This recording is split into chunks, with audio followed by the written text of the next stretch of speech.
But I was raised, Father, Son, Holy Spirit in Catholic schools, and I had no concept of the Holy Spirit. Like, I did not realize how little I knew from all those years of Catholic upbringing until I read the Bible start to finish. And as I mentioned last week, and which is so powerful, and I recommend everybody to do, but that is when I really understood the Holy Spirit and was capable of tapping into it, because I understood that I realized that, and the Holy Spirit is also referred to as the Comforter. Okay, so when you're in pain, when you have anxiety, and that's the thing, like when I say pain, some people think physical pain. No, emotional pain is brutal. And I've talked about like being abused, and I know personally that emotional abuse is far more damaging, and I've lived through it. I've actually done research on it. I have probably 13 resources, and across the board it says that emotional abuse is far worse than physical abuse, unless causing death. Of course, that's obvious there, but because it takes it's so much longer to heal, and it is so painful, and it torments you so much. And I've lived that. Like, I've had like trauma after trauma after trauma, and I could never heal, and it got to the point that I was and of course you go to a doctor, and then it was the biggest mistake, because when you go down that road, you miss that opportunity of that portal of, like, I feel like the Holy Spirit is pain is the portal for the Holy Spirit. And ironically, and this is what I want to get at, the first time I can really, well, actually there's another time I can really recall where I didn't realize, like, something saved my life and told me, like, to do something without, like, actually literally hearing a voice. But there was, like, it's kind of hard to explain. But the most profound thing that I've been feeling having happen over and over again is, and it's going to sound crazy, but the Holy Spirit, like, literally communicates with songs. Like, I hear, like have you ever had, like, this song in your brain, and it's like, you're like, why is this song in my head? Oh, yeah, like, randomly you'll just, like, not have listened to it, and you're, like, in your room or something, and you're, like, coming in, and you're like, why am I thinking that? Yeah, like it'll be silence, like you haven't been anywhere around, but it's like so profound, and I've had that happen, and I'm trying to clear my head, because I'm like, why am I thinking of this song? And I started... Well, music is powerful. Well, this is what I'm getting at. I started looking it up. Like, every time I'd hear the song, I realized, so the first time, I'm going to go by my first profound experience of the Holy Spirit. So maybe people might be able to realize, holy cow, that's what I was feeling too. And it is so powerful. Like, when you're in pain, emotional pain, or even physical, any kind of pain, anything, like, if you can channel to the Holy Spirit, it really is such an extremely powerful tool. But the first time I experienced it was when I was going through some severe emotional pain, and I was hysterically crying and praying, and I just thought I didn't know what I was going to do, and I just thought it was like the whole world was falling apart. And all of a sudden, I had this feeling come over me. It was like, and I immediately stopped. And it, like, just came, like, it was almost, like, kind of crazy. Like, it's something just like it's hard to even explain, but I was gonna say, like a wind, like something just came in and just consumed me, but it just was so comforting. And I just, like, to go from hysterically crying to stop immediately, and then this song came in my head, and the song, actually, this is the first time it happened to be All You Need Is Love. And I'm like, okay, everybody loves the Beatles, but it wasn't like, I'm like, that is not a song I would ever even just, like, it wouldn't be something that I would randomly just start singing in my head. It's not my type of music. Yeah. But it would not go away. It would not go away. It was stuck. And I'm like, what is going on? Like, why can I not get this song out of my stinking head? And then I was like, I started listening to the words. I'm like, all you need is love. I'm like, oh my gosh, like, that's the answer. Yeah. And so, but at first I transferred as that, maybe the answer is like being around my loved ones. But years later, after I read the Bible, I realized it was right there, because if you read the Bible, you realize that God and love transfer. It's all you need is God. Like, it literally was, and that was that was a profound Holy Spirit moment that caught me. And the reason I'm bringing this up is because I'm just so blown away with your voice, and you have this God-given talent, and then how you're talking about you're expressing things, and like, you can reach people like that, like you can be, I mean, like, God gave you that voice for a reason. And it's funny, how I said, when I wrote that song, I locked myself in my house for hours. going crazy, like in the dark for hours, just listening to this beat on repeat. And my dad, when I moved to New York when I was 18 years old, he had painted me this giant painting. It's like 8 or 9 feet tall. It's huge. And it's a Sacred Heart. And I'm just staring at it, like writing. So I was like, okay, well, and I incorporated it into a song and see. So the ability for, it's weird how I say music can connect people and it can make you relate, even if I didn't mean to, but that's what's so interesting. And it's like you really related because the Sacred Heart is everything to you, and I just randomly felt like I should put that in there. I don't know, but that's the power of music. Music is beautiful. Exactly. But it's I feel like it's a channel, like it reaches people. And what you said was really interesting, that pain is the portal for the Holy Spirit. That was very interesting. I like yeah, that. I've once I like it. Because how you said, like, people think that pain is bad, and I don't think that necessarily, because, for example, you take pain away, then how do you know happiness? You don't. So it's like you need pain to balance out, because when you're down, then you know when you're happy. If you were just happy all the time, you wouldn't know the difference. And that's what makes being happy so valuable, is because, like, it's not all the time, and it's hard to achieve, and it feels really good when you do get it, and, like, it's important to get there.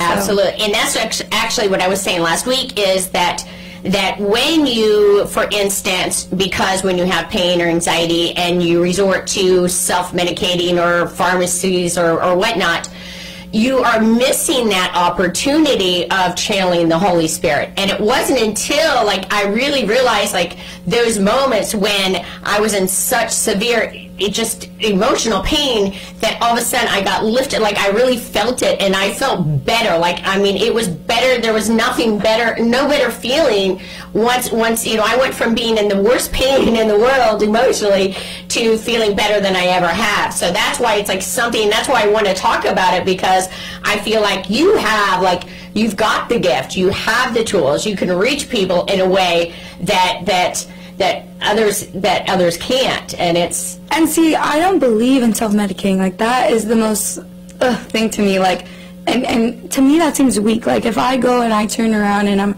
not solving anything and I'm just blocking it out, basically. Like, how I said, if I feel some type of way, now my new outlet is I want to make music that can help other people that feel the way that I feel, which makes me feel better while I'm doing it, because I feel like I'm helping other people that feel the way that I'm feeling. But there are just so many other ways, and you really have to like how you said, like, you can't just, like, go try to do other things. You got to, like, find love within, and just, like, however, through the Holy Spirit, through love for yourself, whatever, but not self-medicate. Absolutely, absolutely. But actually, when I was thinking about this and how your song reached me so much, and for instance, so and kind of I want to mention another Holy Spirit thing that when it comes to songwriting, and John Prine he has a very, very big Tampa Bay connection, as well as, of course, I mean, how many Grammys has he did he win? I don't know who that is. Oh my gosh! I'm gonna the internet is gonna fry me. Or 19 mil. The internet is gonna come for me after this podcast. Yeah. But who is that? Okay, so he was. Oh my gosh! He won like all kind of Grammys, and my heart. But he's from here. No, you said he has a connection. Yes, big time. And my heart. He recently passed, and my heart and prayers go out to his family. But the reason I wanted to bring him up is because you know why? Because his genre, he's more country, and and so he wrote music that reached so many people. And I watched an interview, and in this interview, they kept asking him questions about how can you know, like, when you started writing songs, and like, I mean, like, he's like, oh my gosh, phenomenal, like people are gonna be like, oh, how did you not know? I'm scared. But again, he's not your genre, and much, you know, you're much younger, of course, so that's people. So you're excused, but I mean, he is, when you want to talk about a famous writer, like he's the one. But when he was being interviewed, they were, you know, they were asking him, like, how could you write about these things, like, when you were so young, and they weren't even, like, you couldn't even, like, how could you even relate to these things that could reach people, like, way older than you, and you know, and it's like, he's been writing, you know, music for years on end, and then they were asking him questions, and I noticed, like, in the interview, he kind of like stumbled for a minute, because he, like, couldn't really answer it, and then all of a sudden he said, and then they said, because they weren't my words. And the minute he said, oh my gosh, just right now, I just got goosebumps, like it happened to me right now, is when he said that, I don't even think he realized. He was saying, like, they weren't his words. Like, he wrote them, but he knew they weren't his words, but he couldn't explain it. And he was writing from the Holy Spirit. Interpreting, holy crap. He writing from the Holy Spirit, which reached people. And I'm telling you, Milan, like, the 19 mil, I'm so sorry. I'm so emotional right now, I'm kind of losing to the but he and just to hear you, like, it's so powerful. Like right now, I'm like really, it's like I've got so much emotion, because I realize where, like, I feel like something big here, and because you've reached me just with this song, and what I want to mention too real quick, and I can't believe, like, this is so, like, what an amazing show, and we're running out of time, and I actually wanted to talk, next week I'm going to have to begin with cancer prevention, because it's something that has been near and dear to my heart, and there's reasons why I want to say it, but I mean, it's like, oh my gosh, I think I'm going to have to start booking 2 shows, Bobby, for real. You can do that. I'm not kidding you. Like, There's a 2-hour slot in this. This is crazy, but what I want to say is, like, when it comes to your 2 songs, and this is big, and this is something I've learned, I've been through so much, is you've got, so you know how I related to Hold Me? It wasn't any kind of relationship. Hold Me, you know how I've gotten also when it comes to, like, tapping into the Holy Spirit, not just the Holy Spirit, but, well, the Holy Spirit, and just for those that don't know, is God. It's the way God connects to us. So they're all God. There's, you know, there's Jesus, and there's Jehovah, and there's the Holy Spirit, and they're all the same. They're all of God. So, and I've been to a church that tried to explain the Holy Spirit, and it was so brutally incorrect that I thought it was like I couldn't even go back again, but it still ripped my heart out, thinking people are being so misinformed. But they were trying to make it like it was something totally different, not even of God. It was really disturbing. But the point is they are all of God. And the thing is, so when I feel anxiety now, I started, before, like, even hearing your song, what kind of helped me get through anxiety was I visualized Jesus holding me. I am not kidding you. That is, like, I'm like, how do I, like, I need, like when I, like, want that instant comfort. A hug from the Holy Spirit. So that is why when I hear your song and your angelic voice, and then I hear Hold Me, and if you guys haven't, and we're running out of time, but if you don't have time to, like, say all your channels, please go to Shine MG Bright Show, because there's a post there that has all the channels that you can reach and that you could follow her and get her music from. And also, too, I've got the video there, the audio, so you can hear Hold Me. But the reason I want to bring this up, and it's so important, is when it comes to, like, the 2 entities. You've got anxiety, and then you've got Hold Me, the 2 songs. And this is the mistake I used to make, because I used to focus on the anxiety. And I used to focus on and you can't do that. Now, for instance, like I'm constantly, when I say trauma, when I constantly feel like I'm being attacked, or I would call it, like, spiritual warfare, like, or somebody constantly coming at you, you know, and I felt like I was in the fight. And once I realized I'm not in the fight, that God is in control and fighting for me, and so the thing is of those 2 songs, my heart goes to Hold Me, because I want to focus.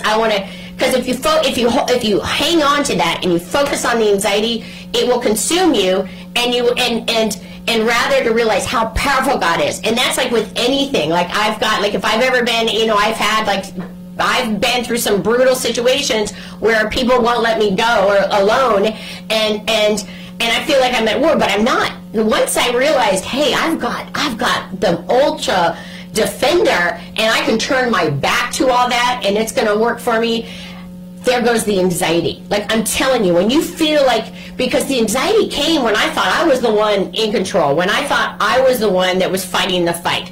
We're not.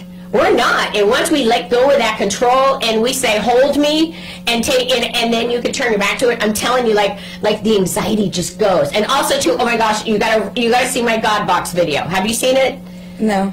Okay. That was my initial, my initial anxiety relief is when I learned is the God box, and that is where you write down, and I'll say it quick, is you write down like what your worry is, and you put it in a box and close it up, and it actually is the resemblance of giving things to God, and it's kind of a practice, and like literally you can feel like you write it down, and it's like, okay, you fold it up there, it's in the box, it's no longer your worry because you're putting it in God's hands. Because no matter what, you're not going to be able to control it. Like God's going to control it. So just worrying about it is going to create all that massive anxiety and everything else.